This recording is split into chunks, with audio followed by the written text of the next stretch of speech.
Bonjour à toutes et à tous sur Kankei TV, ravie de vous retrouver sur nos podcasts liés à l'insertion professionnelle. Alors aujourd'hui, nous allons aborder les offres d'emploi et plus précisément comment décortiquer une offre d'emploi. Vous avez trouvé une offre d'emploi ou on vous a envoyé une offre d'emploi. Il ne s'agit pas de répondre tête baissée à cette offre d'emploi. Il va falloir la décortiquer, voir ce qui est attendu par l'entreprise. Et pour ce faire, il y a une méthode que vous pouvez utiliser. Déjà, vous vous munissez d'un papier, d'un crayon et vous relevez les choses importantes de cette offre d'emploi. Alors, tout d'abord, eh bien, écoutez, il s'agit de voir un petit peu comment s'appelle, le titre du poste qui est proposé. Quel est le poste proposé? Est-ce que déjà, rien que l'intitulé du poste me permet de me positionner sur cette offre d'emploi? Ensuite, il s'agit de voir quel est le type de contrat que l'on vous propose. Est-ce que c'est un CDI, un CDD, de l'intérim, du temps partagé? Pourquoi ceci est important? Tout simplement parce que si vous cherchez un CDI ou un CDD, est-ce que vous prenez le temps ou pas de répondre à une offre d'emploi, par exemple, qui est de l'intérim ou du temps partagé? Également, la durée du contrat dans le cadre d'un CDD. Est-ce que c'est un contrat court ou est-ce que c'est un contrat long? Concernant aussi le contrat lui-même, est-ce que c'est un plein temps, un mi-temps, un temps partiel? Autant d'éléments qui sont importants pour votre prise de décision.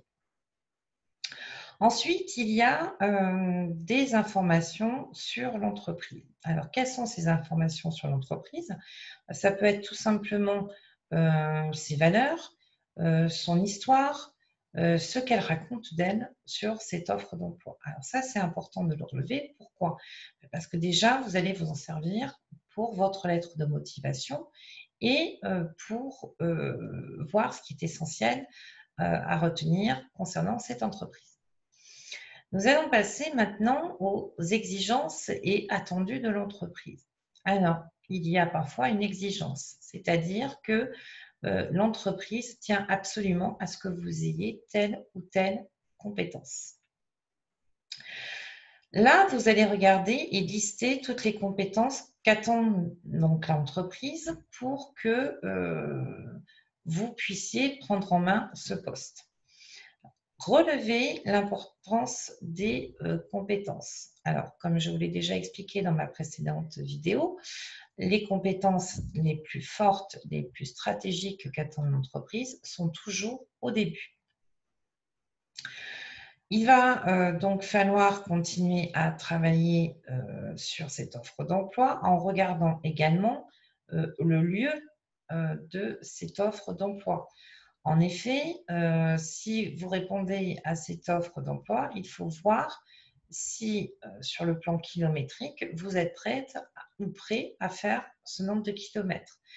Par exemple, une offre d'emploi paraît, vous habitez Bayonne et le poste se retrouve à Pau. Est-ce que vous êtes prêt à faire ces 100 kilomètres, donc 200 kilomètres aller-retour par jour? Ou est-ce que vous êtes prêt à déménager? Donc tout ça, c'est lié à la mobilité. Parfois, on va également vous demander d'avoir un véhicule personnel et le permis B. Donc, est-ce que là aussi, vous êtes prêt ou prête à utiliser votre véhicule personnel pour accomplir votre mission? Autre point important concernant une offre d'emploi, c'est tout ce qui est lié aux valeurs de l'entreprise. Là aussi, il va falloir regarder quelles sont ses valeurs, qu'est-ce qui est important pour elle. Vous voyez, autant d'éléments qui sont à prendre en considération avant même que vous postuliez. Alors, lorsque l'on postule à une offre d'emploi, il y a une technique sur la lettre de motivation. La lettre de motivation va devoir reprendre l'offre d'emploi, donc son numéro, son intitulé, voir sa date de publication. Donc ça, c'est, je dirais, l'introduction à votre lettre de motivation. L'autre partie de la lettre de motivation, c'est revenir un petit peu sur l'histoire de l'entreprise, ses valeurs. Entre-temps, je vous invite à aller fouiller le site internet de cette entreprise si elle en a un, ou peut-être des informations sur les réseaux sociaux type Facebook ou LinkedIn. Pourquoi? Pour pouvoir coller un petit peu plus aux valeurs et aux attentes de l'entreprise.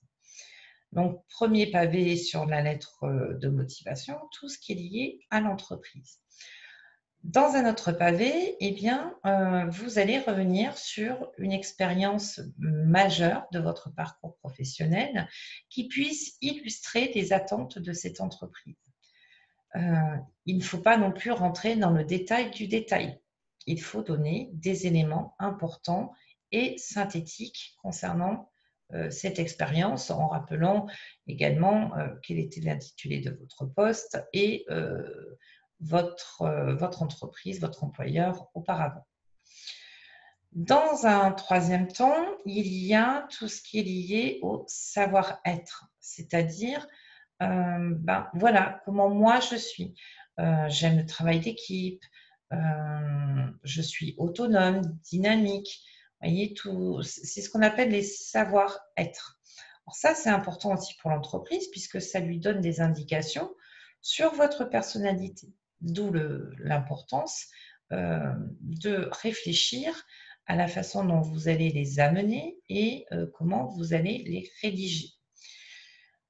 Ensuite, il y a tout ce qui est, je dirais, lié à des connaissances que vous pouvez avoir en plus, des savoirs, des savoir-être, des savoir-faire, qui peuvent être une plus-value pour cette entreprise.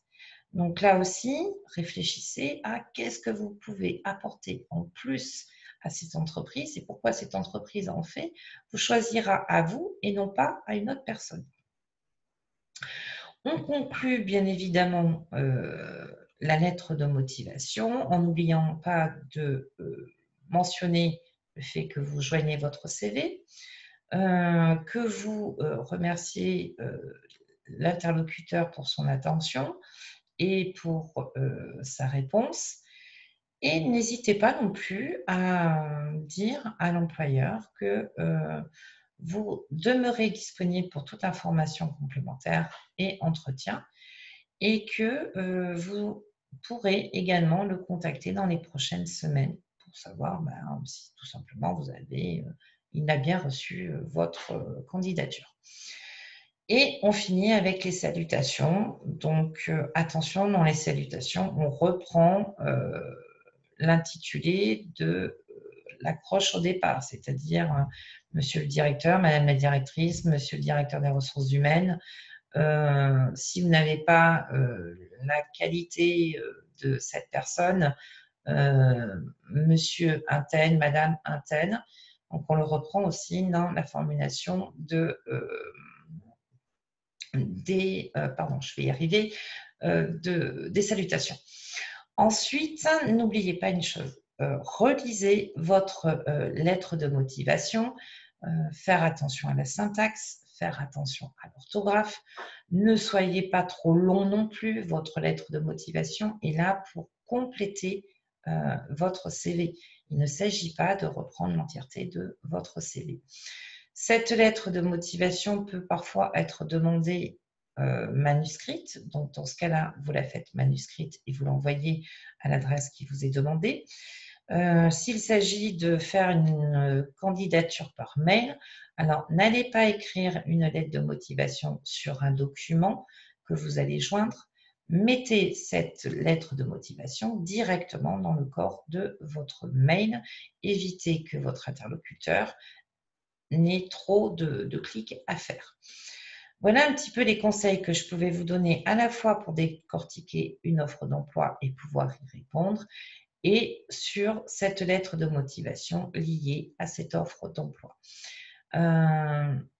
Je demeure à votre disposition pour toute question, comme j'ai pu vous l'indiquer dans ma précédente vidéo. Et n'oubliez pas une chose, vous avez du potentiel, vous avez des compétences, donc n'hésitez pas à candidater. Et quand bien même vous vous posez la question de est-ce que oui ou non je peux candidater, tentez toujours une candidature. Euh, vous ne risquez rien si ce n'est que l'on vous reconnaisse et que l'on vous appelle. Je vous souhaite une très très belle fin de journée. Je vous dis à très bientôt sur Conquête TV. Je vous embrasse. À bientôt. Merci.